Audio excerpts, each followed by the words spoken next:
आदिदेव श्री नारायण को पूजना और उन भगवान को पूजना ना तो मुश्किल है, ना तो वो बहुत दूर में है, ना तो उसमें बहुत प्रयास होगा। वो सबसे निकट है, सर्वत्र है और सहज रूप से ही वो प्रसन्न हो जाते हैं। तो इसलिए उस नारायण को छोड़ करके हमारा कोई दूसरा मतलब नारायण की उपासना को छोड़ करके हमारा दूसरा कोई और कर्तव्य नहीं। यदि हमने नारायण की नहीं की और उल्टा हमने संसारिक लोगों की तब क्या होगा हालत? विफले सेविनो कृपण दुर्जन चपल सुकलव लागिरे। कौन सा कीर्तन है ये? कौन सा कीर्तन है? कौन सा कीर्तन है? हाँ तो ये बोल दिया, बजा हो रे मन श्री नंदन। उसमें कहते हैं विफले सेविनो कृपण दुर्जन। ये सब कृपण है यानी कंजूस है, और इनकी सेवा करो तो बदले में क्या मिलेगा? विफले, कोई फल नहीं मिलेगा, विफलता ही मिलेगी। तो इसलिए विफले सेविनो कृपण दुर्जन चपल सुकल लव लागिले। थोड़ी सी सुख की लालसा से हम इस संसार के लोगों का सेवा करने लगते, पूजन करने लगते, और करने से बदले में क्या मिलेगा? कुछ नहीं मिलेगा। और दूसरी ओर भगवान की उपासना करने से क्या नहीं मिलेगा? सब कुछ मिलेगा। जय श्री राम क्या सुदामा विप्र के प्रसंग में लिखा है, सुदामा को संसारिक चीज नहीं चाहिए था, धनवन नहीं चाहिए था, फिर भी भगवान ने, उनकी पत्नी ने चाहा तो फिर भगवान ने उसको भी दे दिया, और प्रेम तो दिया ही है कि नहीं। तो इसलिए नारायण की जो उपासना है वही सर्वश्रेष्ठ है और वही हमारा एकमात्र हमारा कर्तव्य है। इसको छोड़ के हमारा दूसरा कोई और कर्तव्य नहीं। और दूसरी ओर संसारिक लोगों का हम यदि करने लगेंगे, करोड़ों साल से कितनों को हमने किया, हाथ में क्या आया?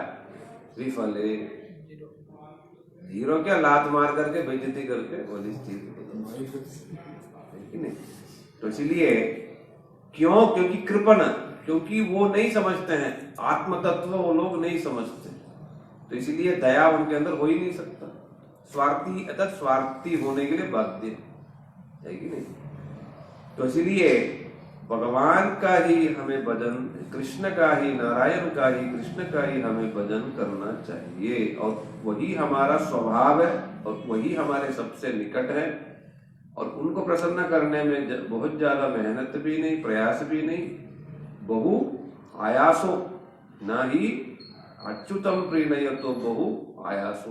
भगवान को प्रसन्न करने के लिए बहुत प्रयास, परिश्रम करने की कोई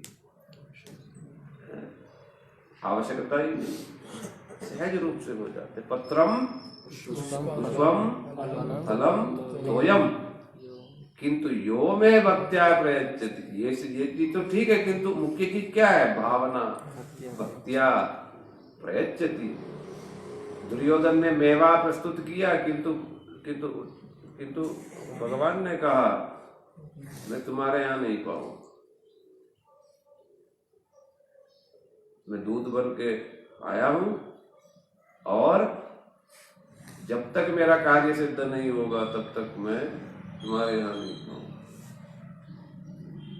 तो विदुर जी के यहाँ जाकर के बड़े सहज रूप में जो बना था उसी को ले लिया बस। तो भगवान को मतलब प्रसन्न करना सहज है, क्योंकि पत्र पुष्प से प्रसन्न हो जाते हैं। तुलसी दल मात्रेन जलस्य चुलुकेन विकृणेतम स्वमात्मानं भक्तेभ्यो भक्तवत्सल। श्री अद्वैताचार्य ने विचार किया नारायण को कैसे प्रसन्न किया जाए, ताकि विशालाग्रह जी तो शास्त्र का ये वचन पाया कि केवल गंगा जी का जल या सब तीर्थों का आह्वान किया हुआ जो जल है, वो जल को यदि ठाकुर जी को समर्पित किया और साथ में तुलसी दल भी उसको समर्पित किया, बस प्रसन्न हो गई। कि तो होना क्या चाहिए साथ में होना है भक्ति, प्रीति पूर्वक दिया तो ठीक है, नहीं दिया तो ग्राह्य नहीं होगा। तो फिर दोबारा समझा रहे हैं, क्या समझा रहे हैं कि कृष्ण भजन ही हमारा एकमात्र कर्तव्य है। इसको तरह तरह से समझा रहे हैं। फिर कह रहे जो हमने कल सुना था कि कृष्ण को छोड़ के कुछ नहीं। ये संसार में भी जो चमक दमक है, जो रौनक है, रौनक जैसा जो लग रहा है, तो कह रहे ये भी उन्हीं प्रभु की माया का विकार, परिवर्तन मात्र। प्रभु को छोड़ के, कृष्ण को छोड़ के कुछ है ही नहीं। सब कुछ कृष्णमय ही है, कृष्ण ही मूल तत्व है। कृष्ण नहीं है तो ये सब कुछ है ही नहीं। तो इसीलिए हम कृष्ण को नहीं देख के, हम कृष्ण के परिणाम को देख रहे हैं, इसलिए हम दुखी। मूल कारण को हम नहीं देख रहे, कार्य को देख रहे। कारण हो गया कृष्ण, कार्य हो गया ये जगत, ठीक है ना। और इस कार्य में भी कारण है, प्रत्येक अणु में भगवान जो है विराजमान स्थित। इसीलिए ये जो है प्रहलाद महाराज जी समझा रहे हैं, सिया राममय। हाँ, तो भागवतम में भी है जगह जगह चतुश्लोकी भागवत, चार जो मुख्य जो श्लोक है,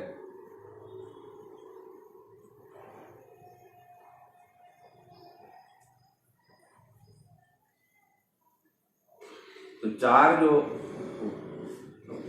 मुख्य जो श्लोक है उसमें भी ठाकुर जी ने समझाया, महांति भूतानि है श्लोक है एक, महांति भूतानि करके है। तो वो श्लोक में ठाकुर जी ने समझाया कि मुझसे सब कुछ निकला है, मैं सबके भीतर हूं, होने पर भी नहीं। ठीक है। तो इसलिए ये जो ज्ञान है, ये जो विचार है कि भगवान ही मूल कारण है, सर्वत्र वही है, इससे भिन्न और कुछ है ही नहीं। जब तक ये संबंध ज्ञान नहीं होगा, मन चंचल रहेगा।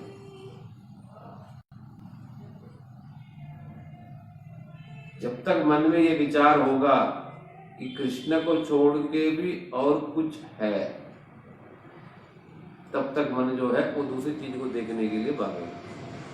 तभी प्रहलाद महाराज जी कह रहे, परावरेषु भूतेषु ब्रह्मांतस्तावरादिषु, ऊपर से लेके नीचे तक, परावरेषु जो भी है सब कुछ, भौतिकेषु विकारेषु भूतेषु, अतः महत्सुच, पंच महाभूत से लेकर के ये भौतिक विकार है, ये दीवार, ये पेंट, हर चीज भूतेषु, मनुष्य शरीर, हर चीज क्या है, भगवान के माया शक्ति का ही परिणाम विकार। गुणेषु गुण साम्ये च गुण व्यतिकरे तथा, तीनों गुणों में और तीनों गुणों के समानता में और तीनों गुणों के व्यतिकरण माने उनके बैलेंस जो है बिगड़ जाने पर। जब बैलेंस रहता है तब हो जाता प्रलय, प्रलय होने पर बैलेंस हो जाता है। अब जब इम्बैलेंस हो जाता है तब ये विकार। तो कुल मिला के क्या है, सब कुछ मिट्टी का ही परिणाम, पंच महाभूत का परिणाम और कुछ नहीं। जैसा समझ नहीं आ रहा, जैसा आटा है ना, वही आटा जो है फाइन हो गया तो मैदा हो गया, वही थोड़ा सा दूसरी प्रकार से हो गया सूजी हो गया, है तो सब कुछ आटा ही, तो सब आटा है। तो वही जो है तरह तरह से नाम आ गया, तो वो हमें लग रहा है सब नया नया। अच्छा, वही आटा को ले लो, क्या क्या नहीं बन सकता, दलिया से लेके, रोटी से लेके, पराठा से लेकर के पास्ता, क्या क्या नहीं हो सकता। वही चीज तो मतलब एक ही चीज तो ठीक है। वैसे ही वही कृष्ण की शक्ति ही तरह तरह से परिवर्तित हो रहा। जब तक ये संबंध ज्ञान नहीं होगा कि इनमें कुछ है ही नहीं या इन सब में कृष्ण ही है, तब कौन दिखाई देंगे, तब कृष्ण ही दिखाई देंगे। तब मतलब जिस समय इन सब के कारण कृष्ण दिखाई देने लगते हैं, तब वो महाभाग। स्थावर जंगम देखे। हाँ, स्थावर जंगम न देखी। संस्कृत में क्या श्लोक है, सर्वभूतेषु यः पश्येत्, हाँ, स्वभावम आत्मना भूतानि भगवती आत्मनि स एव भागवतोत्तमः। यो मां पश्यति सर्वत्र। हाँ, यो मां पश्यति सर्वत्र। उसको फिर कौन दिखाई देंगे, कारण दिखाई देगा, कार्य नहीं दिखाई देगा, यानी परिणाम दिखाई नहीं देगा। तभी श्री प्रहलाद महाराज जी को जब पिताजी ने पूछा इस कमरे में है, तो झूठ नहीं कह नहीं रहे, उनको सचमुच में ही दिख रहा था। उन्होंने बोला सर्वत्र तो है, आप देखो तो सही। दिख नहीं रहा, क्यों नहीं दिख रहा, क्योंकि हम ट्रेंड नहीं है अभी, हम अभी ट्रेंड नहीं है। वो आजकल वो फोटो भेजते हैं ना, बिल्कुल मायाजाल जैसी। अच्छा, दिखता कुछ है, इल्यूजन, हाँ, ऑप्टिकल इल्यूजन वाला। दिखता कुछ है कुछ और चीज है। पूछते हैं क्या दिख रहा है बताओ। ठीक है, वैसे ही हम क्या देख रहे हैं, जो हमको पढ़ाया गया। तो भागवतम यदि हम पढ़ते और वैष्णवों के संग में रहते, फिर क्या दिखाई देगा, कार्य नहीं दिखाई देगा, कार्य कारण दिखाई देगा। फिर उसका मन विचलित होगा, फिर वो समर्पित नहीं होगा, निश्चित समर्पित होगा और पूर्ण रूप से समर्पित होगा। फिर वो शांति से बैठेगा। क्यों, कृष्ण को छोड़ के कुछ है ही नहीं,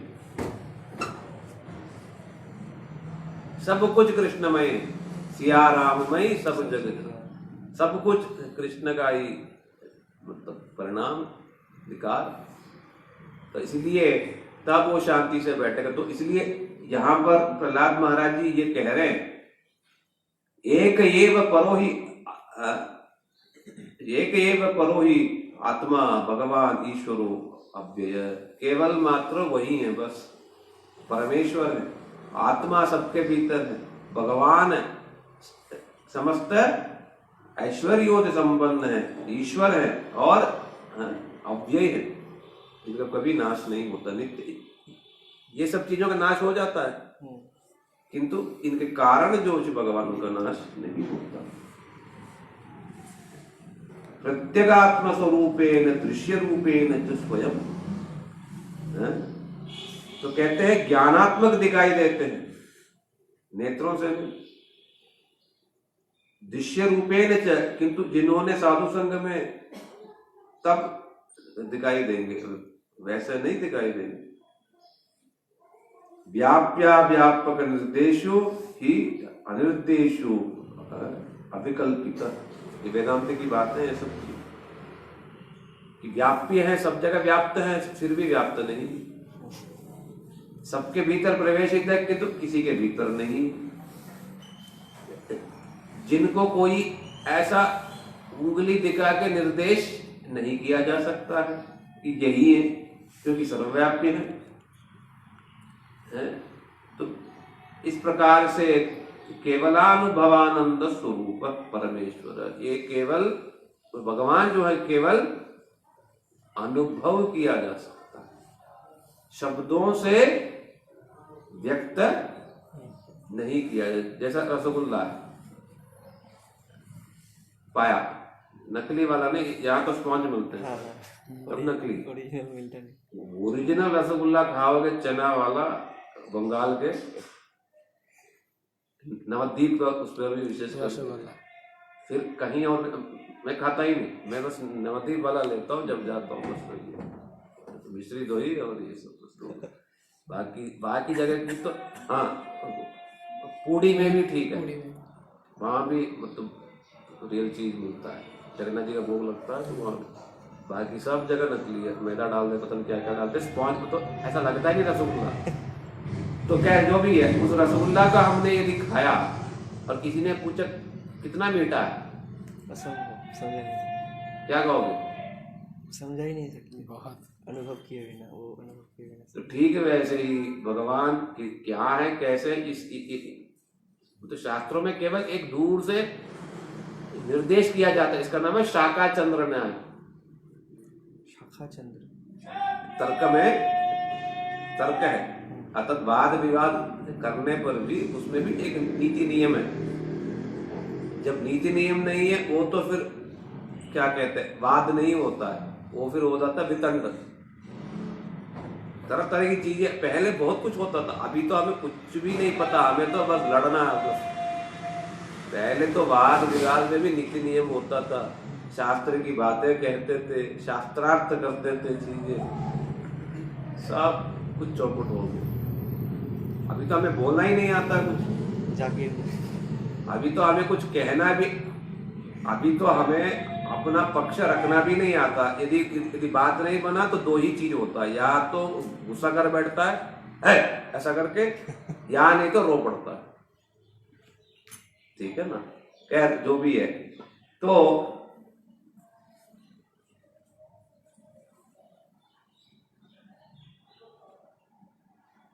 क्या कह रहा था? शाखा चंद्र, दूर से, हाँ, शाखा चंद्र न्याय, शाखा चंद्र। तो ये जो तर्क में जो है, जब कोई बात हम रखते हैं तो तर्कशास्त्र भी है, तो उसमें तरह तरह के न्याय बताए गए। तो उसमें एक न्याय है, उसका नाम है शाखा चंद्र न्याय। क्या है ये? जैसा चंद्र है और दिखाई नहीं दे रहा है, तो किसी ने पूछा भाई कहाँ है चंद्र, तो हम क्या कहेंगे? वो पेड़ के उस शाखा के उस कोने में देखना, वहां सीधा देखना, वहां पर चंद्र है। चंद्र कहाँ है, ये शाखा कहाँ है, तो भी आप शाखा के द्वारा, पेड़ की शाखा के द्वारा, डाली के द्वारा आप चंद्र को दिखा रहे हैं। अर्थात ठीक वैसे ही भगवान को हम देख नहीं सकते, फिर भी शाखा चंद्र न्याय के द्वारा शास्त्रों में क्या किया गया है, थोड़ा थोड़ा निर्देश किया गया, ताकि हमें कुछ कुछ ज्ञान, ठीक है। नहीं तो बिल्कुल ही दिखाई दे, मतलब बिल्कुल ही कुछ भी नहीं कहेंगे तो फिर समझेगा कैसे, है ना। शास्त्रों में तरह तरह के न्याय, चैतन्य चरितामृत में एक प्रसिद्ध न्याय है, नहीं वो तो है, वो तो अलग है, अर्ध कुकुटी न्याय।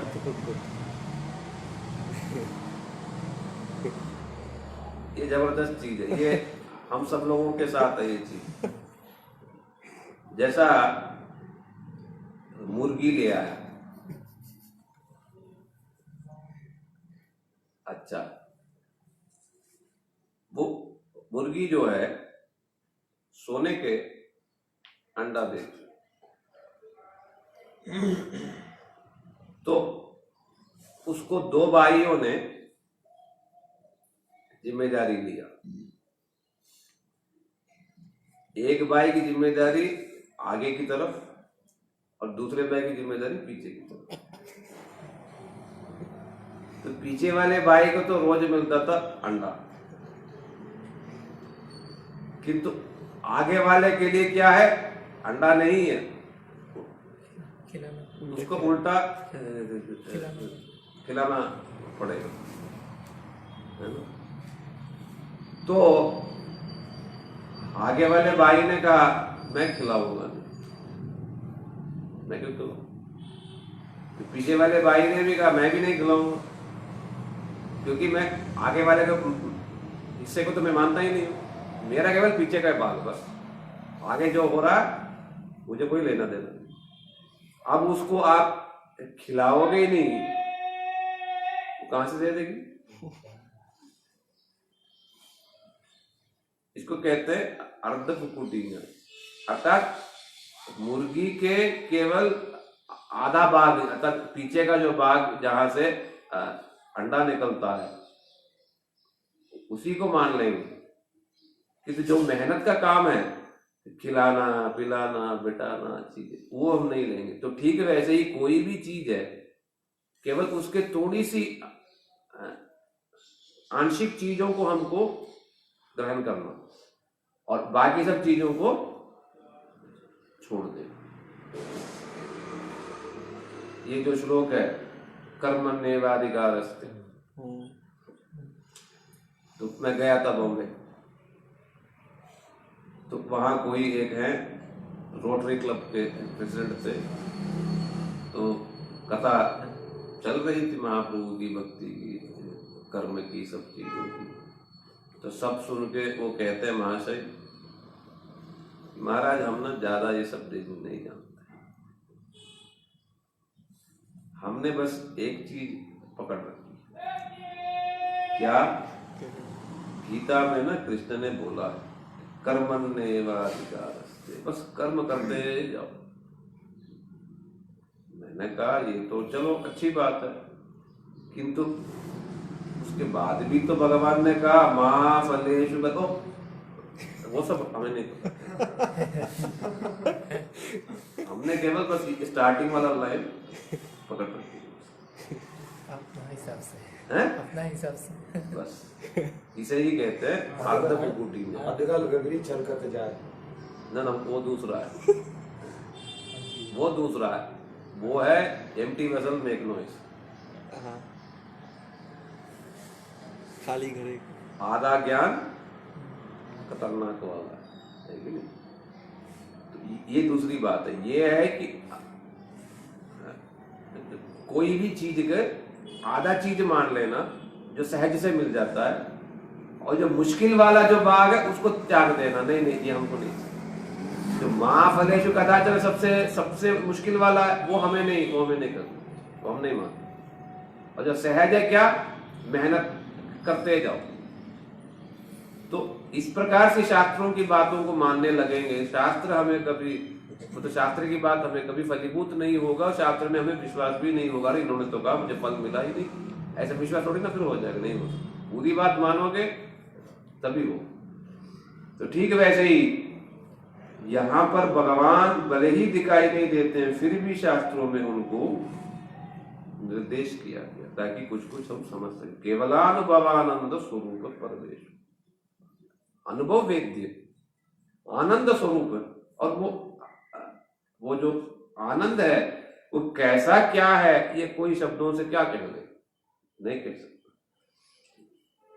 माया अंतरित ऐश्वर्य यते गुण सर्गया, तो भी भगवान जो है जानबूझ के लगते हैं ऐसा कि दिखाई ही नहीं दे रहे।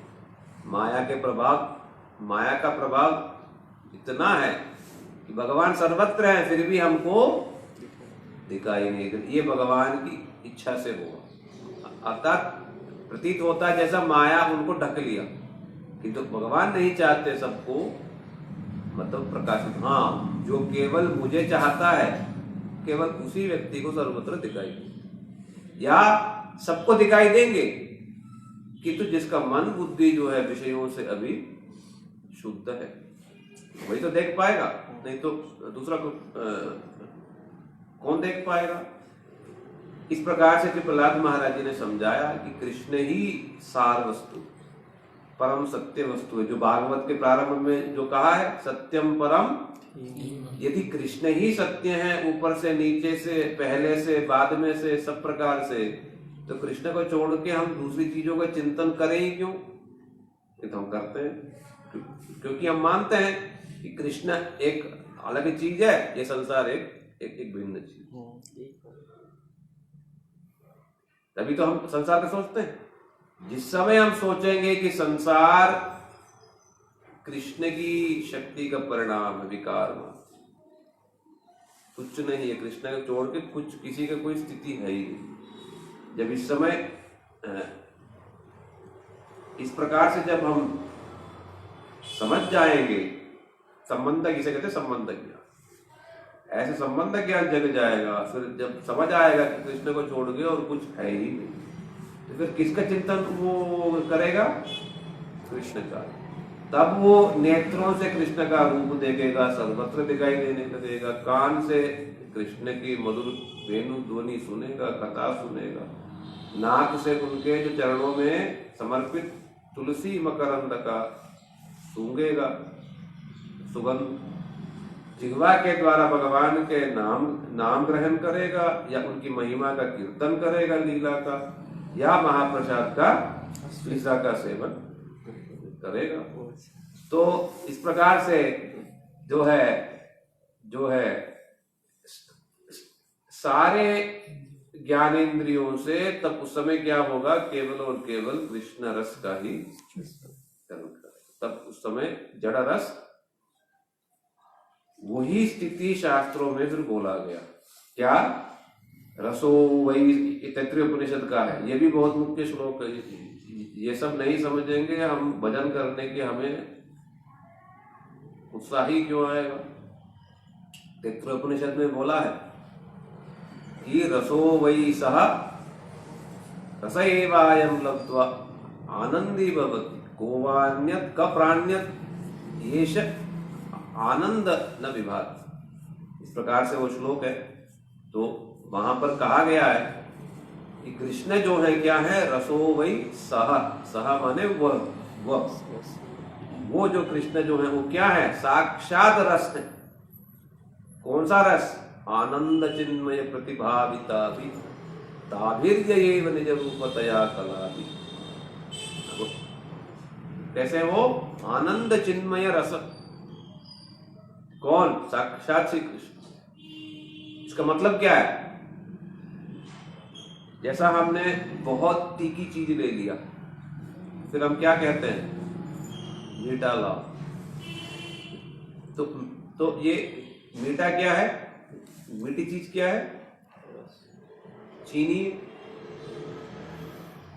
तो ठीक जैसा चीनी को मुंह में डालेंगे तो हमको मिठास आएगा, है ना? ठीक वैसे श्री कृष्ण रसात्मक है। इसका तात्पर्य यह है श्री कृष्ण जो है आनंदात्मक। श्री कृष्ण रूपी रसमय आनंद को जब तक हम ग्रहण करेंगे नहीं, हमें कभी भी आनंद की प्राप्ति, जैसा मिठास चाहिए तो हम चीनी डालते हैं, ठीक है वैसे आनंद चाहिए तो क्या करना पड़ेगा? कृष्ण रस का पान करना। इसके अलावा और कोई रास्ता नहीं। तभी तैत्तिरीय उपनिषद में बोला गया कि रसो वै सह रस एवायं लब्ध्वा आनंदी भवति। इस कृष्ण रस का पान करेगा तभी उसको सुख, शांति और विशेष करके आनंद की प्राप्ति होगी। आनंद में क्या है? आनंद में पाप पुण्य जनित सुख दुख उसमें नहीं है। उसमें निर्बाध गति से सुख ही सुख, बिना किसी बाधा के, बिना किसी रुकावट के, समुद्र की तरह नित्य नित्य बढ़ते रहने वाली जो स्थिति है, वही आनंद शब्द की परिभाषा। तो कि रस एवायं लब्ध्वा, कृष्ण रस प्राप्त किए बिना, कृष्ण का स्मरण किए बिना, कृष्ण को कानों से, नेत्रों से जिह्वा से, नाक से, त्वचा से, पंच ज्ञानेंद्रियों से कृष्ण को ग्रहण किए बिना, भीतर लिए बिना आनंद कहां से मिल जाएगा? संभव है? संभव है ही नहीं, संभव है ही नहीं। ये हमारे उपनिषदों की बात। रस एवायम लब्ध्वा, उस रसमय पुरुष के सेवन करने से ही आनंद की प्राप्ति संभव है। कोवान्यत का प्राण्यत, इस संसार में कौन ऐसा है जो उस रस का पान किए बिना जीवित रह पा रहा? मानो वो सुख नहीं मिल पा रहा। कोई संसार में है किसी का साहस है कि वो रह जाए?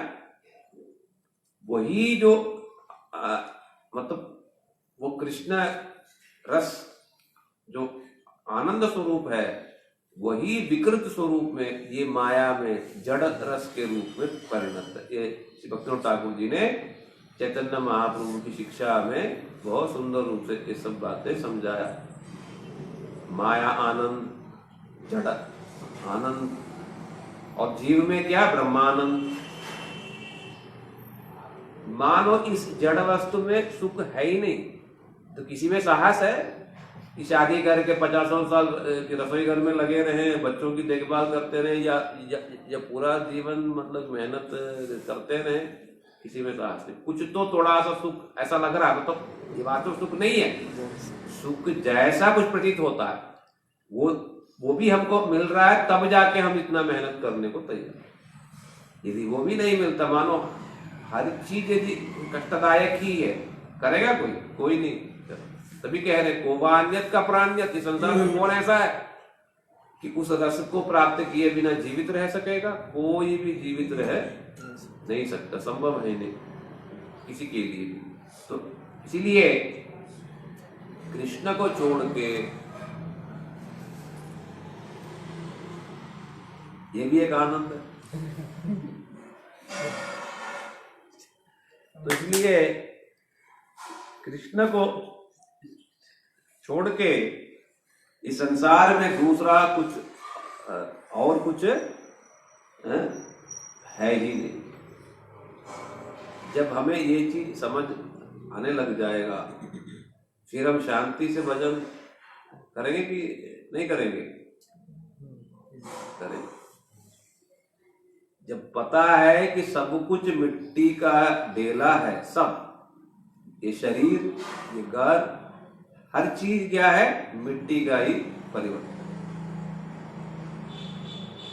और जिस समय ये सारा नष्ट हो जाएगा तो क्या होगा? सब वापस मिट्टी में जाके है क्या? बस हम चेतन पदार्थ हैं, हम चिन्मय हैं, हम इस शरीर में, इस घर में बैठे हैं और हम सोच रहे हैं मैं ये शरीर हूं, मैं ये घर हूं। इसीलिए सब दुख है, इसीलिए सब क्लेश। इस समय ये जो अज्ञानता गुरु कृपा से मिटेगी, तब क्या है? भगवान सर्वत्र दिखाई देने लगे, कारण दिखाई देने लगे, कार्य नहीं दिखे। फिर नजर जो है कार्य पे नहीं जाएगा, फिर नजर कारण पे जाएगा। ठीक है? तब वो महाभागवत की, ठीक है? जब तक माया के आवरण में है, तब तक क्या है? तब तक केवल कार्य दिखाई देगा, माया जगत दिखाई देगा। माया से मुक्त होंगे तभी कारण हमको दिखाई देगा। तो भी जब इस प्रकार से हम समझ लेंगे कि कृष्ण ही सब कुछ है, फिर हम जो है एक निष्ठता के साथ तब हम कृष्ण भजन कर सकते। एक निष्ठ भजन क्या है? ये भागवत महापुराण में समझाया, प्रारंभ में जहां पर आया ये सब श्लोक, श्रीमता अशोकता कृष्ण, कल हमने सुना था, कल परसों। उसी के पहले ये है पहले स्कंद के दूसरा चैप्टर, बहुत मुख्य चैप्टर है सब। इसमें भक्ति की विवेचना है या पूरे भागवत के सार का विवेचना। तो उसी में कहते हैं कि ये एक निष्ठता क्या है? तस्मात् एकेन मनसा भगवान सात्वतां प्रति श्रोतव्य मंतव्य देयश्च पूज्यश्च नित्यदा। कहते हैं तस्मात् एकेन मनसा, एक निष्ठ मन के द्वारा। एक निष्ठता क्या है कि कृष्ण को छोड़ के और कुछ है, और जो भी है सब कृष्ण के ही दास दासी है, और ये संसार भी कृष्ण का ही शक्ति का परिणाम है। तब तो कृष्ण में एक निष्ठता आएगी, नहीं तो नहीं आ सकती। तो जब इस प्रकार से गुरु वैष्णव कृपा से और नित्य ही भागवत महापुराण जो है सुनते सुनते जब मन में इस प्रकार से एक निष्ठता जग गया, तब जाके क्या करेगा, तब जाके भक्ति के अंगों का सुष्ठु रूप से पालन तब हो पाए। श्रोतव्य सुनेगा,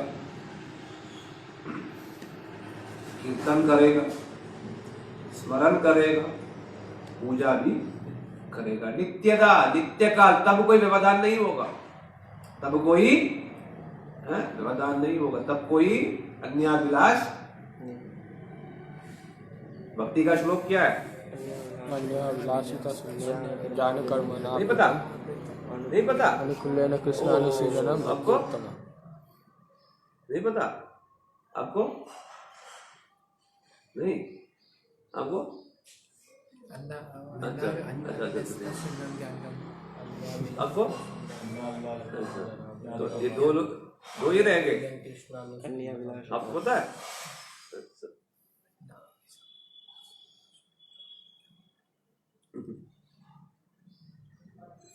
श्री रूप गोस्वामी पाद जी ने समझाया है भक्ति है क्या, डेफिनेशन, परिभाषा दिया।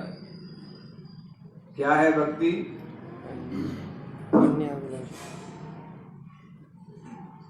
ये सब नहीं। अब समझा, समझ में टाइम ले। और ठाकुर जी के सामने जा करके ऐसे चौकी होता है, ऐसे करता करके, है, नहीं चौकी होता है, मथुरा में होता है, ऐसे चौकी को दबाएंगे ऐसे ऐसे ऐसे, चरण चढ़ाइया में भी होता है। आजा। फिर उसके बाद क्या है कि जब देखेंगे कि 10-20 लोग हैं, फिर चिल्ला चिल्ला के प्रणत क्लेश नाशा, ऐसा ऐसा मतलब चिल्ला चिल्ला करके, एक गोंजोली में ऐसे आता है, वैसे करता है, अरे एक तो आज एक ऐसे कर रहे थे, जेब में रखता है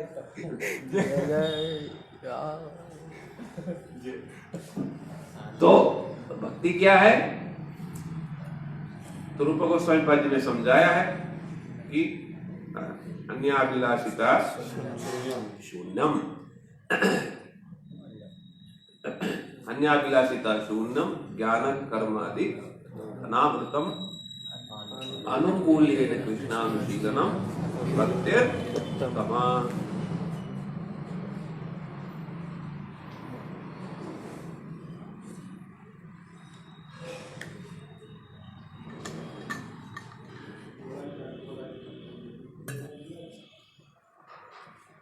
तो रूप गोस्वामी पाद जी ने क्या समझाया इसमें कि एकमात्र कृष्ण की प्रसन्नता के लिए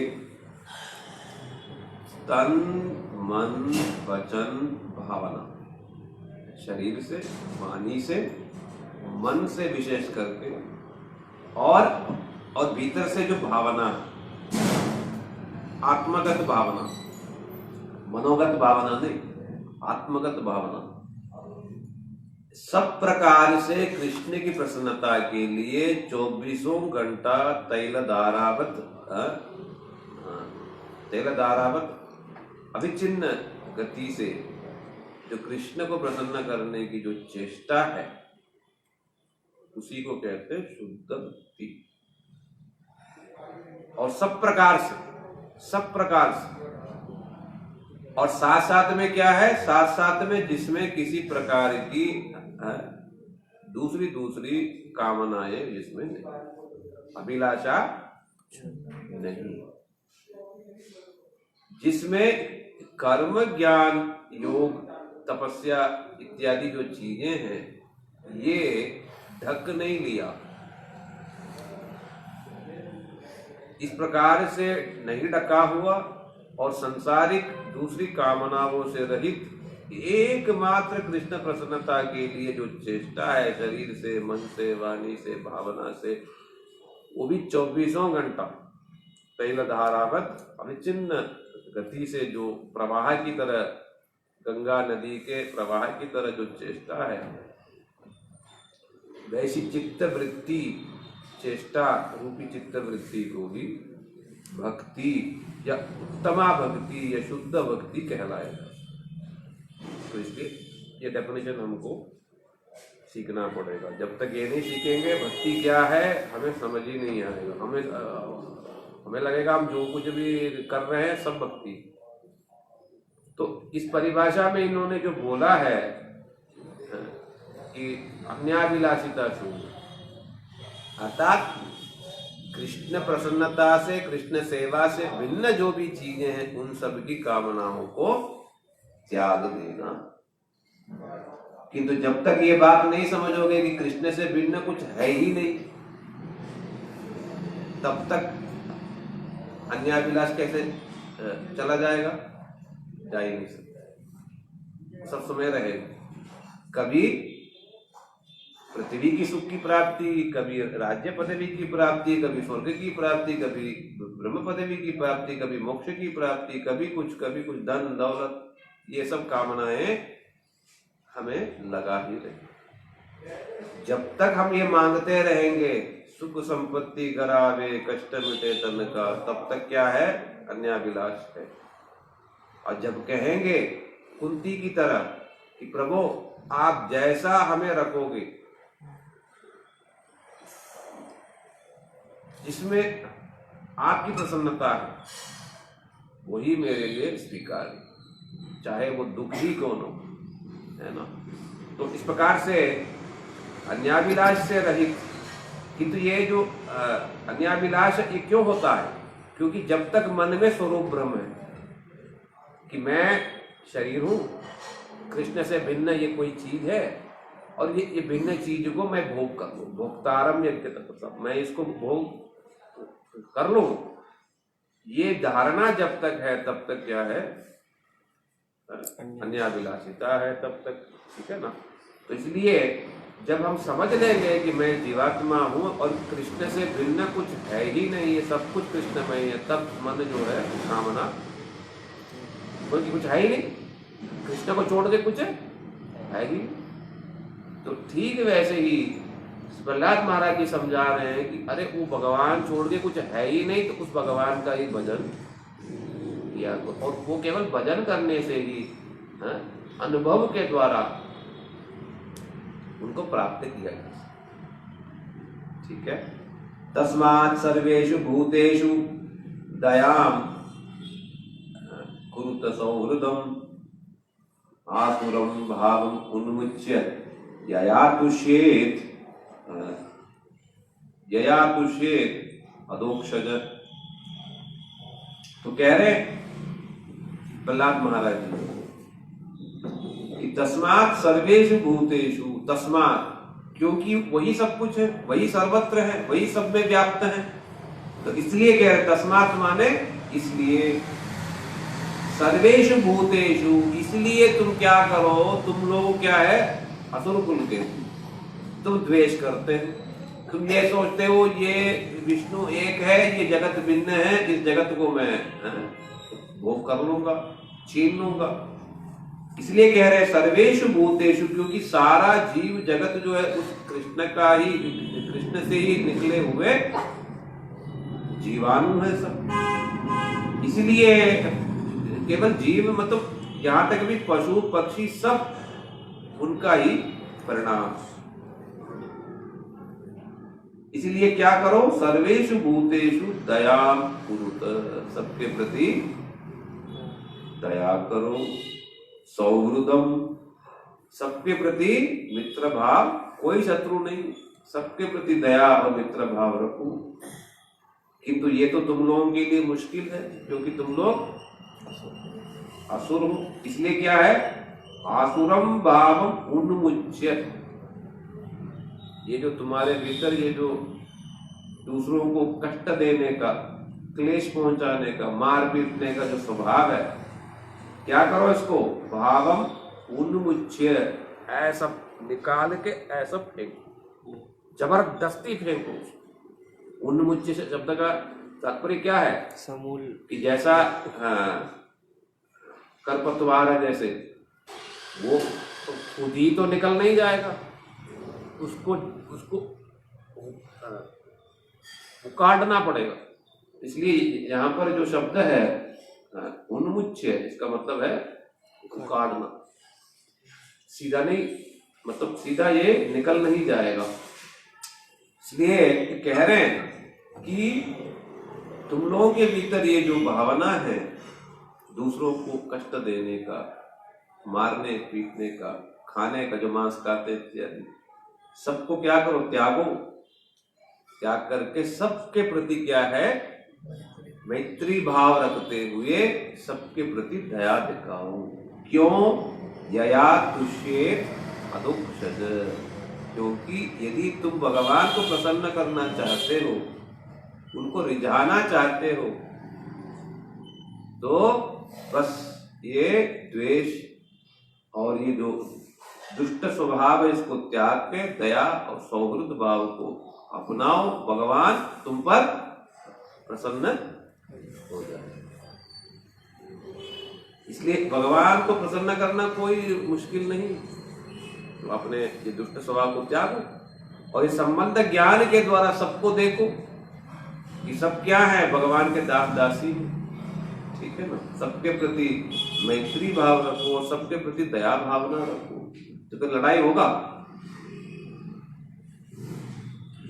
लड़ाई तो फिर कभी संभव है नहीं, ना पाकिस्तान होगा, ना भारत होगा, ना हिंदू होंगे, ना मुसलमान होंगे, क्योंकि सब भगवान के बच्चे है कि नहीं। क्योंकि हम फिलहाल इस समय माया के प्रभाव से हम ये समझ बैठे हम ऐसे हैं, वो वैसे, ऐसी चीजें हैं, इसीलिए सब प्रकार के क्लेश कला।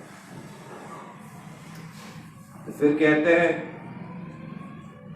तुष्टेज तत्र किमलभ्यम अनंत आद्य किम तैर्गुण व्यतिकरादिगये स्वसिद्धा धर्मादय किम गुणेन चकांक्षितेन सारम जुषाम चरणयो उपगायताम नः। कितनी श्रेष्ठ बात उन्होंने कहा। कहते हैं तुष्टेज तत्र किमलभ्यम अनंत आद्य किम, क्योंकि इसके पहले श्लोक में उन्होंने फिर बोला यदि भगवान को प्रसन्न करना चाहते हो तो हिंसा स्वभाव को त्याग के सबके प्रति दया भाव, मैत्री भाव। तो बच्चों ने पूछा भगवान को प्रसन्न करने से क्या मिलेगा, मैं क्यों अर्थात प्रसन्न करना माने क्या, मैं आपकी बात क्यों मानूं। मन पूछता है ना, कौन हो आप, आपकी बात क्यों मानूं, मैं क्यों झुकूं, मैं दीनहीन क्यों बनूं। उन सब प्रश्नों का जवाब दे रहे। अरे कृष्ण ही हमारे मूल कारण है, कृष्ण को छोड़ के कुछ है ही नहीं है, सब कुछ कृष्ण का परिणाम स्वरूप है, सारे कृष्ण के दास दासी है। तो इसीलिए कृष्ण के साथ ही हमारा संबंध है, क्योंकि सभी जीव जो है कृष्ण से जुड़े हुए हैं, इसीलिए सबके प्रति हमारा मैत्री भाव होना चाहिए, सौहार्द भाव होना चाहिए। इस प्रकार के संबंध ज्ञान जब जग जाएगा तब हम भगवान को मानेंगे। अरे आपके बिना तो कुछ है ही नहीं, मेरा संबंध है आपके साथ है? वो जो कीर्तन है, 2-3 कीर्तनों में तो है हमारे बोलते अमी तो तुम्हार तुम्हें तो हमार की काज अपर धने वाले में है, और उसमें भी वो है प्रेमे ठाकुर गौरव में भी है तो वो निज जन परम बांधव ना, के बाद वाला है।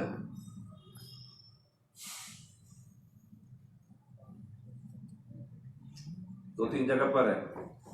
मैं अब समझा मेरा जो संबंध है अच्छा आपके साथ ही। सब दुख जुड़ेगा लोगों को जो न, वो तो नहीं, इसी में मोहे प्रेमर ठाकुर गौरव में ही है, उसमें भी है। हमारे बोली नहीं नहीं, इसी कीर्तन में है। अखंड बुझी एक मिनट रुको तो सही। आ रहा है बार बार कहीं और ले जा रहा। बुझिनो এখন তুমি আপন,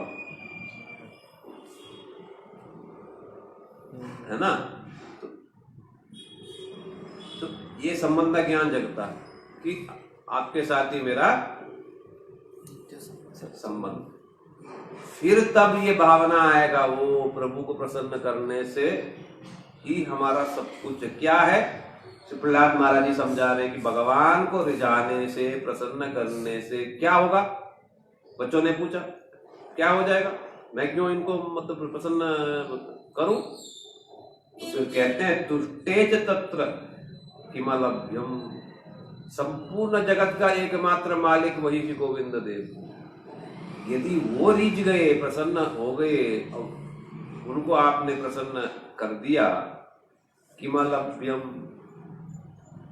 इस संसार में ऐसा क्या है जो नहीं मिल सकता है।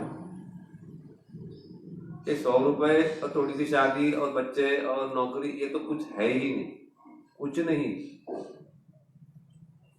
किमलभ्यम, इंद्र पदवी, इंद्र बना देंगे, सूर्य देव बना देंगे, शनि देव बना देंगे, रुद्र भी बना सकते हैं, ब्रह्मा भी बना देंगे, सब कुछ बन जाओगे। किमलभ्यम, मोक्ष भी मिल जाएगा। और वैकुंठ में क्या 4 हाथ भी आपको दे देंगे, शंख चक्र गदा पद्म लेकर के। किमलभ्यम, क्या नहीं मिलेगा है? अनंत आद्य किम, बाकी क्या रह गया, बाकी क्या रह गया। मानो 100 रुपए है, 100 रुपए में 5 रुपए भी है ना, 10 भी है, 20 भी है, 50 भी है, 70 भी है, 90 भी है, 100 भी है। तो 100 दे दिया तो सब कुछ दे दिया ना। तो ठीक है, वैसे कृष्ण का चरण कमल यदि मिल गया या श्री कृष्ण यदि प्रसन्न हो गए, बाकी क्या है कि तो हमें ये बात समझ नहीं आता, अभी नहीं आता समझ ये सब चीज हमें। हमको तो क्या है, जगत के लोगों को खुश करने में लगे हुए हैं, क्योंकि हमें समझ नहीं आता ये चीजें, है ना। तो इसीलिए प्रहलाद महाराज जी हमको समझा रहे हैं कि तुष्टेज तत्र किमलभ्यम, यदि भगवान प्रसन्न है तो बाकी क्या है। तस्मिन तुष्टे जगत तुष्ट, यदि भगवान प्रसन्न है तो सारा संसार प्रसन्न। ये दिखाया भी काम्य वन में, जब पांडव लोग थे तो श्री दुर्वासा ऋषि वहां, तो दुर्योधन ने जानबूझ के भेजा। उसने कहा कि अकेला नहीं जाना, 60,000 शिष्यों को साथ में लेके। तो अच्छा कब जाना है, जब सारा खाना वाना खा के अक्षय पात्र को धो के तब उसके बाद। और ठीक उन्होंने भी वैसे ही किया। तो सारा धो धा के रख दिया। 60,000 लोग जंगल में कहाँ बन जाए, नहीं बन सकते। द्रौपदी ने कृष्ण का स्मरण किया, कृष्ण आए, कहने लगे बहुत भूख लग रहा, बहुत भूख लग रहा। तो उसमें से थोड़ा सा साग था साइड में, साग लेके खाया और कहा तृप्तोस्मि तृप्तोस्मि, आहा क्या बढ़िया बना है, बहुत पेट भर गया मेरा। और जैसे ही इन्होंने यहाँ कहा पेट भर गया, वहां वो लोग नहा रहे थे, जैसे ही बाहर निकला देखा यहां तक भरा हुआ। और कृष्ण ने मजाक करते हुए कहा सहदेव से कि गदा लेकर के जा, और उनको जबरदस्ती लेके आ। और ये सारे लोग दूर से जब देखा पांडव जो है, सहदेव जो है गदा लेके पहुंच रहा है, हमें तो ये जिंदा छोड़ेगा, खिला के मार ही देंगे आज। तो जो जहां नहा रहे थे वहीं से वहीं गायब हो गए सब, 60,000 लोग वहीं से वहीं गायब हो। वापस आकर के सुनाया तो कृष्ण सब हंसने लगे। तो ठीक वैसे तस्मिन् तुष्टे जगत तुष्ट, कृष्ण प्रसन्न है तो सब प्रसन्न, यस्य प्रसादात। और कृष्ण कब प्रसन्न होंगे? गुरु वैष्णव प्रसन्न है तो कृष्ण प्रसन्न है। इसलिए यस्य प्रसादात भगवत प्रसाद, गुरुदेव प्रसन्न है तो सब प्रसन्न। यदि वो प्रसन्न नहीं है तो सब कुछ व्यर्थ। मानो हमने जगत को खुश करने में लगे हुए, किंतु कृष्ण खुश नहीं है, प्रसन्न नहीं है, तो क्या लाभ? और यदि कृष्ण प्रसन्न है और मानो संसार के लोग आपसे रूठे पड़े, फर्क क्या पड़ता है? रूठने तो है कि नहीं? ये सब संबंध ज्ञान की बात है। जब तक संबंध ज्ञान इस प्रकार से जगेगी नहीं, हम तो गलत चीजों की, संसार में सुख है इसमें लगे रहेंगे, जगत के लोगों को नित्य समझ करके उनको रिझने में, रिझाने में लगे रहेंगे, और बाद में हमें क्या मिलेगा? दुख ही दुख मिलेगा, कष्ट ही कष्ट मिलेगा, वो फिर भी हमें धोखा देंगे। तो इसलिए कह रहे हैं कि भगवान को प्रसन्न करने से क्या नहीं मिलेगा? सब कुछ मिलेगा। ये नाम के प्रभाव से ही ब्रह्मा ने ब्रह्म पदवी पाया, नाम के प्रभाव से शिव जी ने शिवत्व पाया। वो है ना, जे पद लभिया ब्रह्मा ब्रह्मोत्ता सृष्टि, जे पद लभिया शिव शिवत्व लभिला, जे पद नारद मुनि। क्या कहते ना, स्टार्टिंग क्या है ना? दूसरा प्रभु पद ना, नहीं एखोनो बुझिनी प्रभु तुम्हारा ऐसे नहीं। अरे नहीं, दूसरा कीर्तन नहीं, अभी यहाँ पर निकल मेरा।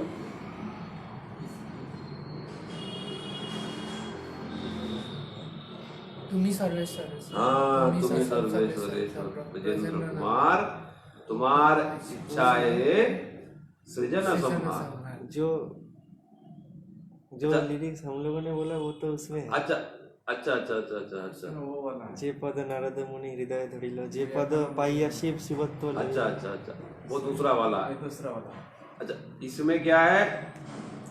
इसमें और क्लियरली है सब कुछ है? कि माया, तब इच्छा मते ब्रह्मा करे। हाँ, तब इच्छा मते ब्रह्मा करे ना सृजन। हाँ। अच्छा अच्छा, कंफ्यूज हो गया। ठीक है, तो वो नाम के प्रभाव से शिव जी ने शिवत्व पाया, ब्रह्मा ने ब्रह्मत्व पाया, और सभी देवताओं ने देवत्व पाया। केवल भक्ति के, भगवत कृपा के बिना ये मानव शरीर नहीं मिल सकता। जब वो प्रसन्न होंगे, गोविंद जी जब हम पर प्रसन्न होंगे, उस प्रसन्नता के परिणाम से ही हमें ये शरीर मिला, नहीं तो संभव नहीं। इसलिए कह रहे हैं कि गोविंद जी प्रसन्न है यदि, तो बाकी क्या है?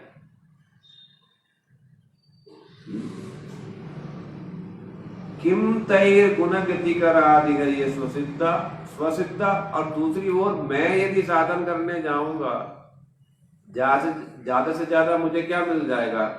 गुण गतिकराद, ये सब गुण का, त्रिगुण के परिणाम ही तो मिट्टी का ढेले ही तो है। तो क्या मिल जाएगा? ज्यादा से ज्यादा मुझे क्या मिल जाएगा? अपनी चेष्टा से मुझे ज्यादा से ज्यादा क्या मिल जाएगा? करके देखो मेहनत। फल बेचते हैं रेडी वाला, 15-15 घंटा, 16-16 घंटा खड़ा ही है, बैठता भी नहीं है, और मुश्किल से 2 रोटी मोटी मोटी, हाँ, इसके साथ, अचार के साथ, बस कुछ नहीं, चाय पीता रहेगा बस ही। करके देखो बहन। तो कहते हैं ज्यादा से ज्यादा स्वसिद्धा, अपनी चेष्टा से ज्यादा से ज्यादा क्या मिल जाएगा? सब कुछ मिट्टी का परिणाम ही तो है, कोई लाभ नहीं। धर्मादय किम गुणेन च कांक्षितेन, और इस प्रकार से धर्मादय माने धर्म और अर्थ और काम, जो चार पुरुषार्थ है, धर्मार्थ काम मोक्ष, और उसमें मोक्ष को छोड़ के बाकी जो तीन है, धर्मार्थ काम, किम गुणेन च कांक्षितेन, ये इनके अंदर है ही क्या, या इसका सारत्व ही क्या है, या इसमें रखा ही क्या है? अगुणेन, जिसमें रत्ती भर का भी गुण नहीं। तो इसलिए कौन इसको चाहेगा? केवल मूर्ख व्यक्ति ही धर्म को बहुत बड़ा मानेगा, अर्थ को बहुत बड़ा मानेगा, काम को बहुत बड़ा मानेगा, मोक्ष को भी बहुत बड़ा मानेगा, तीनों चारों ही चीजों को बहुत बड़ा मानेगा। किंतु दूसरी ओर जो भगवान को प्रसन्न करने में लगे हुए हैं, उनके लिए क्या है? सारम जुषाम चरणयोर उपगायताम न माने हमारे जैसे, मेरे जैसे।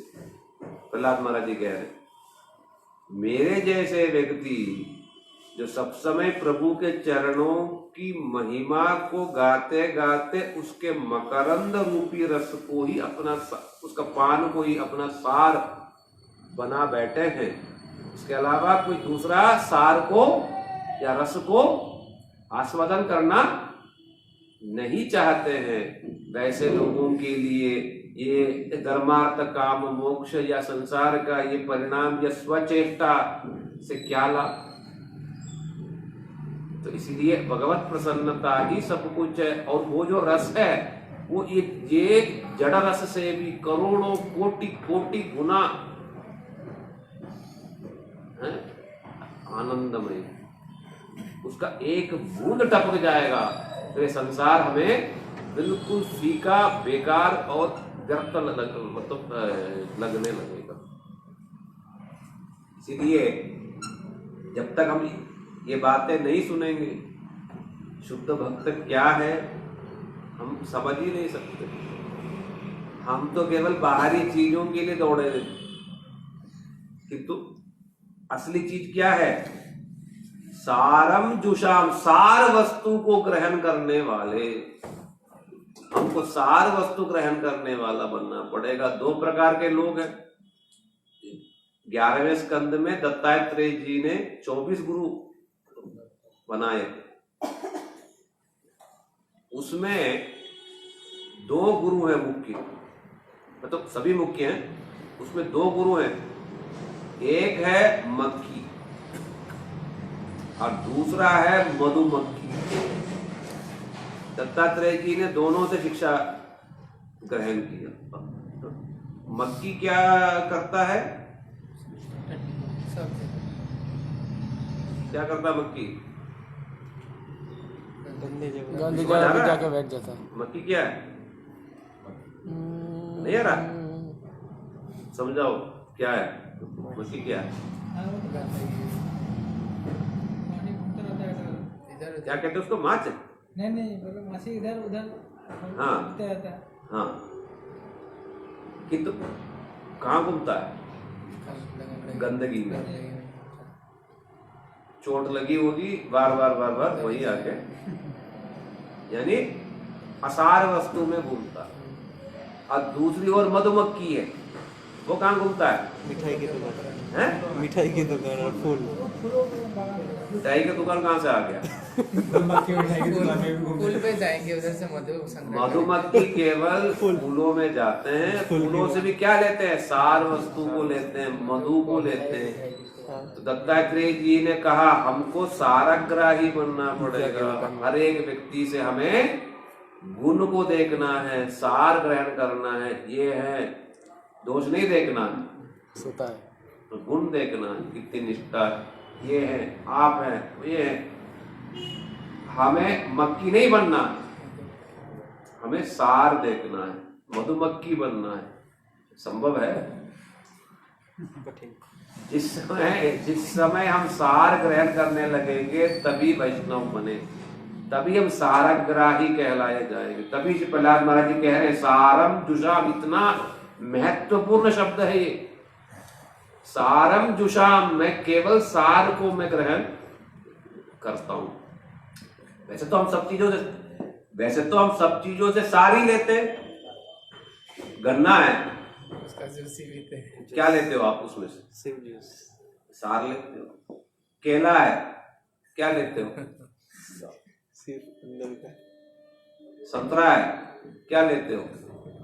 तो जब चीजों से तो सार ले रहे हो तो संसार से क्यों ना सार ले हो? तो इसलिए कह रहे सारम जुषाम। सार क्या है? कृष्ण के चरणों में प्रेम सेवा को ही सार का, और कोई सार। जिस दिन हमें ये बात अच्छी तरीके से समझ आने लग जाएगा, फिर हमारा मन जो है संसार का चिंतन नहीं करेगा। तब तक हम, अर्थात जब तक समझ नहीं आएगा तब तक हम भागते फिरेंगे। अर्थात यहाँ पर संबंध ज्ञान कूट कूट के समझाया। कृष्ण ही सब कुछ है, कृष्ण को छोड़ के कुछ नहीं है, सब कुछ कृष्ण का ही परिणाम है, सब में से कृष्ण है, किंतु कृष्ण किसी में नहीं है। हमारा संबंध कृष्ण के साथ है, बाकी सारे जीवात्मा भी कृष्ण से संबंधित है, और वही कृष्ण ही हमारा सब कुछ, उनकी प्रसन्नता से ही हमारा सब कुछ प्राप्त है। और हमें क्या चाहिए? ये आसार वस्तु हमें नहीं चाहिए। हमें क्या चाहिए? वो प्रभु के चरणों में प्रेम की प्राप्ति हो, सेवा की प्राप्ति हो, वही हमारा सब कुछ। यही प्रहलाद महाराज जी कहना चाह रहे हैं। और दूसरी ओर संसार में धर्मार्थ काम मोक्ष तक भी मिल जाए यदि, क्या लाभ? किम, क्या लाभ? क्योंकि उसमें कोई सार है ही नहीं, उसमें रस है ही नहीं। कैसा रस नहीं है? जैसा एक नया पेन लाया, आजकल तो पेन का शौक नहीं होता, पहले समय में होता था फाउंटेन पेन, नया नया बड़े महंगे महंगे आते थे सब, वो सब रख के आजकल का शौक है फोन। तो नया फोन लाया, किसी को देंगे नहीं, किसी को छूने देंगे, और वही फोन 6 महीने के बाद क्या हो गया? कोने में गिरा। आईफोन जैसे लाख रुपए वाला भी क्या हो गया? 10 बार नीचे गिर जाता। किंतु जिसने पहली बार उसको फिर गिराया, उसकी तो जान हमने ले ही लिया। तो ये संसार की, मतलब ये संसार की चीजों की ये गति, कि नए नए में तो बहुत अच्छा लगता है, किंतु बाद में क्या हो जाता है? फीका हो जाता है। कि तो श्री कृष्ण में क्या है? श्री कृष्ण में कभी फीकापन है ही नहीं। क्यों? नित्य नव नवायमान अनुभूति, पल पल पे कृष्ण जो है नए नए ही प्रतीत हो।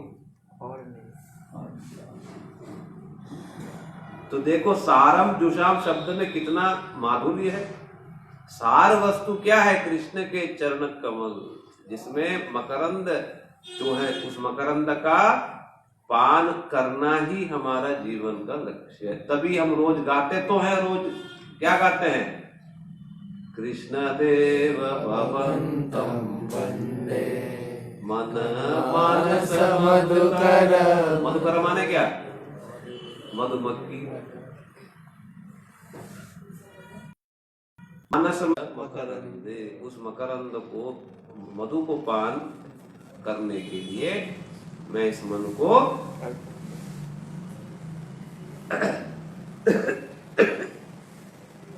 करता हूं।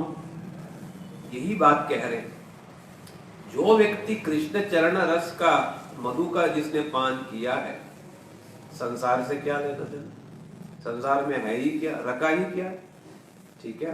तो इसलिए, और उन भगवान को प्रसन्न यदि किसी ने किया तो क्या नहीं मिलेगा? प्रहलाद महाराज जी को परीक्षा करने के लिए नरसिंहदेव ने क्या पूछा? क्या चाहिए? जो चाहोगे ले लो। केवल इस बात को समझाने के लिए कि प्रभु को प्रसन्न किया तो क्या नहीं मिलेगा, किंतु यदि हमने कुछ मांग लिया, हाँ मांगना है तो नित्य वस्तु को मांगो। क्या? आपके चरणों की प्रेममयी सेवा मांगो। हमने यदि वो नहीं मांग करके ध्रुव महाराज जी की तरह मांगा कि राज्य वैभव दे दो, ये दे दो, तो वही हमें नश्वर चीज ही मिल जाएगा, नित्य चीज नहीं मिलेगा। ठीक है, तो इसलिए प्रहलाद महाराज जी हमें कूट कूट के समझा रहे हैं भगवत भजन क्यों हमें करनी चाहिए। इसका मन में विचार करो। ये विचार नहीं होगा जब तक भजन में स्थिरता संभव पर नहीं। यही है संबंध ज्ञान। ये सारा क्या है? संबंध ज्ञान है। भोगवाद का खंडन और संबंध ज्ञान इन्होंने दिया कि भगवान का भजन क्यों करें। क्योंकि मन कई बार कहता मैं क्यों मानूं, मैं क्यों झुकूं, मैं क्यों सेवा करूं, मैं क्यों बात मानूं, आपको प्रसन्न करने से मुझे क्या मिलेगा। यही सब बातें प्रहलाद महाराज जी समझा रहे। यदि भगवान प्रसन्न है तो क्या बाकी क्या बाकी है। ठीक है, गौर प्रेमानंदे हरि हरि। यही है भागवत के सार चीज। जो व्यक्ति ये सब चीज बार बार नहीं सुनेगा, शुद्ध भक्ति कहाँ से प्योर भक्ति कहाँ से फिर हो जाएगी। यही तो प्योरिटी है। अन्याभिलाष शून्य, यही सब है वो अन्याभिलाष शून्य वाला। फिर अनुकूल्येन कृष्णानुशीलनम, वो बाद में फिर कही जाएगी।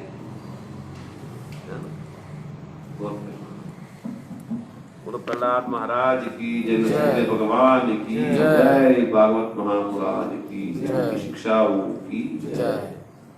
विजय कृष्ण प्रभु की जय।